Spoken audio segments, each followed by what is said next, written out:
ఆడు తప్పించుకోవడానికి నేను నాటకాలు ఆడుతున్నాను. ఎట్లా చంపినవురా అంటే ఫస్ట్ ఓడిచినంట, శ్వాస ఆడకుండా గిడ ఏమో కట్టిందంట. ఇప్పుడు మనం వెనుక నుంచి వెళ్ళడానికి ఇట్లా దొరకబడితేనే మనకు శ్వాస అనేది బయటకు రాదు. ఆడు ఎట్లయినా మొత్తుకుంటుంది ఏమి. ఆయన ఏం చేసిందంట, కట్టిందంట గట్టిగా, ఆడే చెప్పిందంట మాకు. ఆ విషయాలు చెప్పిన కొద్దీ మాకు మస్తు అంటే మస్తు బాధ అనిపించింది. ఇట్లా కట్టినంట, పొడిచినంట, వద్దు పో పారిపో, మా అమ్మకి నేనే గుద్దుకున్నాను చెప్తా, నేనేం చేసుకున్నాను చెప్తా, పో వెళ్ళిపో అంటే గట్లెట్లా ఎన్నెలు నన్ను బతకరిస్తారంట. ఇప్పుడు బతకరిస్తామా? ఏం చేసిందంట, గొంతు పట్టిందంట. గొంతు పట్టిన ఏం చేసి కింద ఎత్తేసిండు. అప్పుడే మా బాబాకి సౌండ్ వినబడ్డది. రాని ఏమో వేస్తుండే అన్నాక వీడికాంచి డోర్ కొట్టిరు. వైశమ్మ, హరిబాబు, వైశమ్మ ఏం చేసిండు వీడు, భార్య భర్తలు జాతరలు ఆడుకుంటారు. ఏ చిట్టి ఉండు చిట్టి అంత ఏమేమి ఎత్తున్నావు చిట్టి అంటే వాళ్ళు ఏమనుకుంటారు, భార్య భర్తలు జాతరలు ఆడుకుంటారు, ఐసు పిల్లలు నడు నువ్వు గీమని అంటే మా బాబాకి డౌట్ వస్తుంది. ఈడేం చేసిండు, ఇదిన్నా చూడు, ఈయన తలకబట్టి గుద్ది గుద్ది గుద్ది అంపిండంట. ఎంత గట్టిగా కొట్టకపోతే ఇది ఖర్చు పలుకుతుందా? పలగది. మా పిన్ని మార్నింగ్ లేచి అయినా మార్నింగ్ లేచిందంట. మార్నింగ్ లేచి మరి నేను అడుగుతా, మరి మా అల్లుని అడుగుతా, రాత్రి ఏమైనా గొడవ అయిందా మరి ఏంది అని అడుగుతాను అనుకున్నట. బ్రష్ చేసుకున్నానట.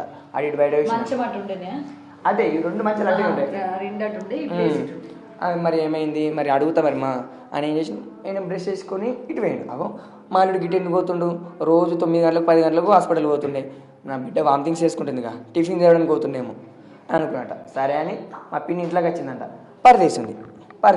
డోర్ పెట్టిండు. అగో డోర్ ఎందుకు పెట్టిండు, నేనే నా బిడ్డ ఇంట్లో డోర్ ఎందుకు పెట్టిండు, ఏమైతే అని డోర్ వేసినట. బిడ్డ మీతో బెడ్డింగ్ లేదు. అగో బాత్రూమ్కి ఇట్లా పోయినా అని ఇటు చూసేసరికి ఇట్లా పడిపోయిందంట.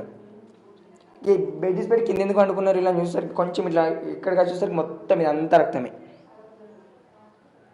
ఇగో ఇప్పుడు ఒక్కటే మాట ఏంటంటే, చట్టం మనము ఒకరిని చంపడానికి మనకు రైట్స్ లేవు అని అంటారు.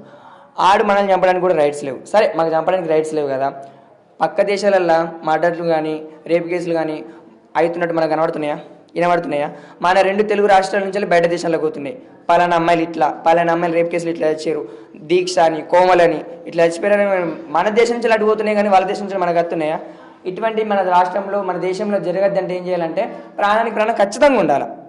ఇప్పుడు మాకు చంపేంత రైట్స్ లేవు, వాడు చంపాలి, చట్టం చంపాలా, అవునా కదా? అట్లయితేనే వేరేటోడు ఏమనుకుంటాడంటే, అమ్మో నేనేమో పాలన తీసిన అనుకో నా పాలన తీస్తారు, అవసరమా అని మన దేశంలో మర్డర్లు అనేది తగ్గిపోతాయి. ప్రతి ఒక్క ఆడపిల్ల సంతోషంగా హాయిగా బతుకుతుంది.